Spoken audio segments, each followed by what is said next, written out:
You're thinking about buying silver. It seems like a safe bet right now, but most people lose money before they even leave the shop. They walk in without a plan. They listen to the wrong person behind the counter. Silver isn't like buying a stock on your phone. It's heavy, it's physical, and it's complicated. Do you actually know what you're looking at? Most beginners see a shiny coin and assume it's a good deal. That's the first mistake. You need to understand the difference between price and value. The spot price you see online isn't what you'll pay.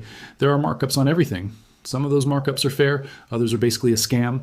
I've seen people pay double what a coin is worth. They didn't do the math. They just liked the design. Silver is a long game. If you're trying to get rich by next month, stop now. You're going to get burned. Are you buying for insurance or for profit? The answer changes everything about what you should buy. Government coins are different from private rounds. One is easy to sell back. The other might sit in your drawer for years. I've seen collectors get stuck with metal nobody wants. Local coin shops aren't always your friend. Some are great. Others are just trying to clear out old inventory. Have you checked the current premiums today? They fluctuate more than you think. Don't let the excitement of the silver squeeze cloud your judgment. Fear is a bad reason to buy anything. If you buy when everyone else is screaming, you're buying at the top. I want to show you how to avoid the hype. We need to talk about junk silver. It's not actually junk. In fact, it might be the smartest thing in your safe. But even junk silver has traps. Dirty coins aren't always worth less. Cleaning them is a massive mistake. You could strip away half the value in 5 minutes. Did you know that? Most people find out too late. They think they're making the silver look better.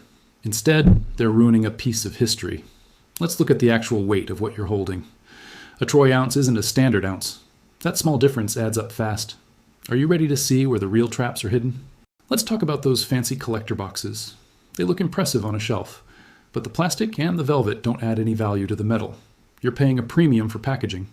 When you go to sell it, the dealer will likely throw the box away. They only care about the silver inside. Are you buying a hobby or an investment? If it's an investment, stay away from the limited edition labels. Most of them aren't actually limited. The mints just want you to feel a sense of urgency. They pump out new designs every single week. Stick to the basics if you want to keep your costs down. Have you ever heard of milk spots?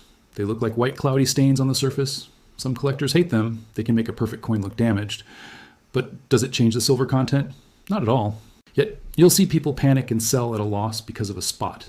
That's a mistake you can't afford to make. You have to keep your emotions out of the transaction. Where are you planning to store all this weight? 100 ounces is heavier than it looks in pictures. If you put it in a bank safety deposit box, you lose easy access. If you keep it at home, you need a real safe. A cheap firebox from a big box store won't cut it. Thieves know exactly what those look like. They can carry the whole box out in under a minute. Insurance for physical silver is another hurdle. Standard homeowners policies usually don't cover much bullion. You might need a special rider. Did you factor that cost into your profit margins? Most people forget about the overhead. Shipping is another silent killer. Buying online can be cheaper, but only if you buy in bulk. Small orders get eaten alive by delivery fees. And then there's the risk of porch pirates. You're literally mailing money to your front door. Does your local dealer charge sales tax? In some states, you pay tax on small amounts, but not on large ones. It sounds backwards, doesn't it? But knowing the tax laws in your area is vital. You could be losing 7% of your wealth the moment you pay. That's a huge hole to dig yourself out of. Are you starting to see how many ways this can go wrong? Let's look at bars versus coins. Silver bars are the most efficient way to stack weight. They take up less space in a safe, but they can be harder to trade if things get tight. Imagine trying to buy groceries with a 100-ounce bar. You can't exactly shave a piece off at the register. Smaller denominations give you more flexibility. 1-ounce rounds are the gold standard for a reason. They're recognizable and easy to count. Have you ever looked into fractional silver? These are tiny coins, maybe a tenth of an ounce. The premiums on these are usually sky high. You're paying a massive fee just for the convenience of the size. In most cases, it's a bad trade. Stick to the sizes that the market actually respects. And watch out for German silver or alpaca silver. These names are intentionally misleading. They contain exactly 0% silver. They are mostly nickel and copper. If a deal looks too good to be true, it probably is. Counterfeits are becoming incredibly sophisticated. Some are silver-plated lead or tungsten. They look right and they even weigh right. Would you know how to spot a fake? A simple magnet test is a good start. Silver is not magnetic. If the coin sticks to the magnet, you've been robbed. But some fakes can pass the magnet test too. That's why you need a ping test or a specific gravity kit. Professional stackers use electronic testers. They're expensive, but they save you from a $1,000 mistake. Don't trust a stranger on a marketplace website. Meeting someone in a parking lot to buy silver is a gamble. You don't know who they are or what they're actually selling. Always buy from a reputable source with a return policy. What's your exit strategy? You need to know who will buy your silver before you buy it. Call 3 local shops and ask what they're paying for an ounce. You might be surprised by the low offers. Some shops pay under the spot price. They have to make a profit when they resell it. If you don't know the buyback price, you don't know the true cost. A $5 premium on the way in is one thing. A $2 hit on the way out makes it even worse. You're starting $7 in the red. The price of silver has to move significantly just for you to break even. Are you prepared to wait years for that to happen? Silver is not a fast game. It's a test of patience. Let's talk about the danger of paper silver. Do you actually want the metal or just a number on a screen? Paper silver is just a contract. It's an entry in a digital ledger. If the system glitches or the market crashes, what do you really own? Many investors buy ETFs because they're easy to trade, but you can't hold an ETF in your hand during an emergency. Physical silver is the only version that has no counterparty risk. That means it doesn't depend on a bank's promise to pay you back. If you don't hold it, you don't own it. That's an old saying in the industry for a reason, but holding it brings its own set of headaches. Have you considered the environment where you store it? Humidity is the enemy of shiny metal. It causes oxidation and turning. Some people call it toning. Natural toning can actually make a coin more valuable to a collector, but ugly black spots usually drive the price down. Keep your silver in a cool, dry place. Silica gel packets are a cheap way to protect your investment. Don't just throw your coins in a shoebox. They'll scratch each other and lose their finish. Use tubes or individual flips to keep them pristine. Does the condition really matter for bullion? For a standard bar, not really. But for a sovereign coin, it can make a big difference. A scratched silver eagle is harder to sell than a perfect one. Why give a buyer any reason to haggle you down? You want your exit to be as smooth as possible. Let's look at the timing of your buys. Do you buy all at once or over time? Most successful stackers use dollar cost averaging. They buy a set amount every month regardless of the price.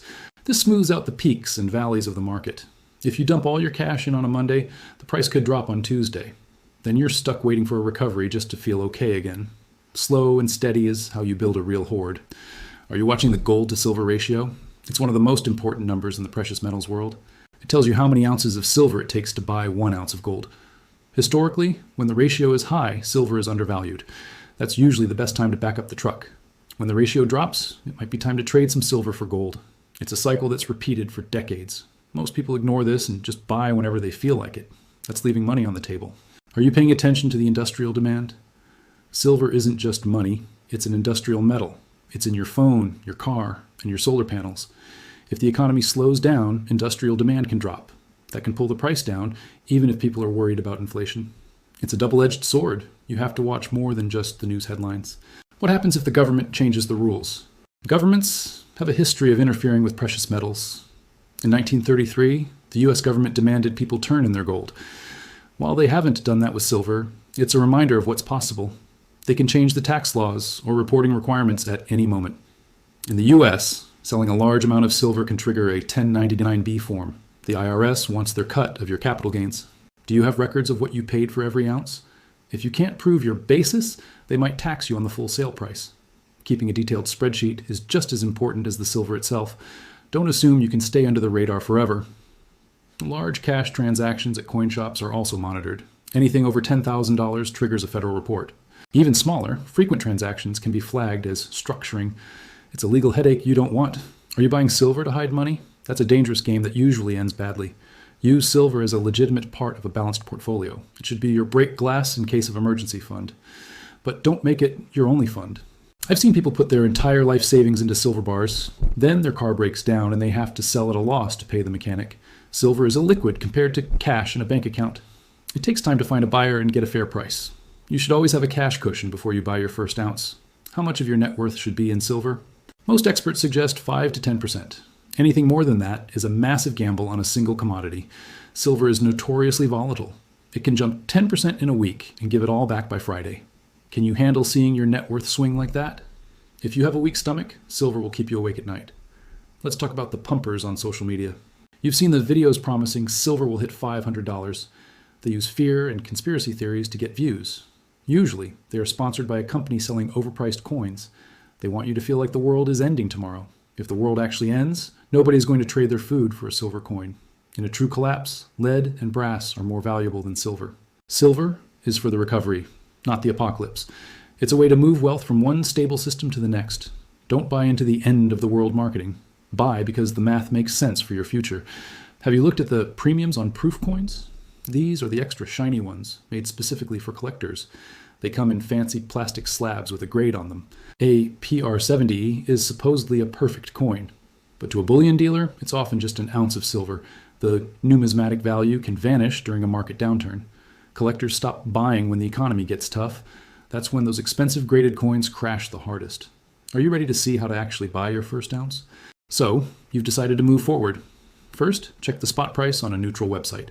Don't look at the dealer's site for the baseline. Look at the bid and ask spread. The ask is what you pay. The bid is what you get when you sell. If that gap is wider than 10%, walk away. Start with a small purchase at a local shop. Introduce yourself to the owner. A good relationship can get you better deals in the long run. Ask them what they buy back most easily. Usually it's the government-issued coins from your own country. In the US, it's the silver eagle. In Canada, it's the silver maple leaf. These are recognized everywhere in the world. Counterfeiters find these harder to replicate because of the security features. Newer maple leafs have micro-engraved laser marks. That's the kind of protection you want. Always ask for a receipt. It's your proof of ownership and your tax record. Once you get the silver home, don't tell your neighbors. Theft is the biggest risk to a physical stacker. Privacy is your best security system. Don't post pictures of your stack on social media. It's tempting to show off, but you're just marking your house. Is it worth the likes? Probably not. Now, check the weight of your new purchase. A cheap digital scale is a great investment. It should measure in grams and troy ounces. Every gram matters when you're dealing with precious metals. If it's even slightly off, take it back immediately. Real silver should also have a specific sound when tapped. It has a high-pitched, long-lasting ring. Base metals sound dull and flat. You'll learn to recognize that ping over time. Watch out for silver-plated items at estate sales. They look like the real thing, but are worth almost nothing. Check for hallmarks like 925 or sterling. If it says EPNS, it's just electroplated nickel. Don't let the silver color fool you. Stacking silver is a marathon, not a sprint. You're building a foundation for your future. Don't let the daily price swings stress you out. Check the price once a week or once a month. If you believe in the value, the daily noise doesn't matter. Keep your goals clear and your head cool. You're now better prepared than 90% of new buyers. Go slow and stay smart.